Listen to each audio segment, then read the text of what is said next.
A proposed change to the city of La Crosse's anti-nepotism policy is raising concerns among public safety workers. News 8's Eric Jacobson spoke with local safety unions and city officials today.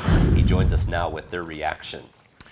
Mike and Martha, as it stands now, La Crosse's anti-nepotism policy only addresses the hiring process, as positions such as a fire chief cannot have any influence in hiring immediate family members.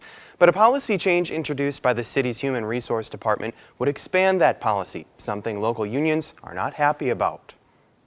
For firefighters, it's a profession all about family. It doesn't matter if it's blood or not.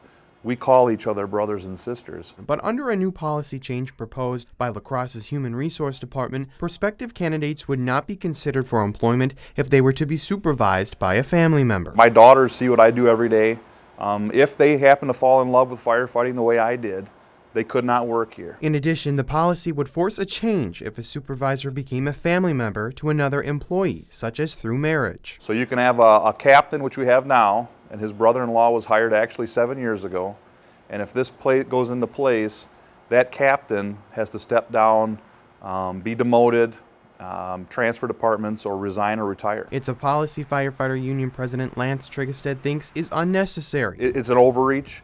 It's nothing that needs to be. There's not an issue. We all respect the badge, and by that I mean we respect the rank of the next person. City Council member Doug Happel says any change regarding the policy requires careful consideration. They're really trying to find a balance between having protections so that there's not favoritism as such, but also ensuring that we do not lose the best police or potential police officers and firefighters, which I think we have in La Crosse right now. Happel says the Finance and Personnel Committee will have the final say on any changes that will be made. There'll be discussion and very likely there will be some changes as we try to find safeguards. Those affected hope further talks will lead to a better solution. And I do know that as we speak, the Human Resources Director, the Mayor, and the police and fire chiefs are still working on some potential changes that might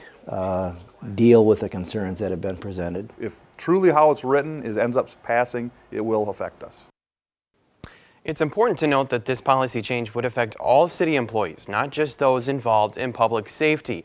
The policy, as it stands now, would also expand the definition of immediate family members to include step-parents and their children, as well as grandparents and their family members. Thanks, Eric. The policy will go before the Finance and Personnel Committee next Thursday.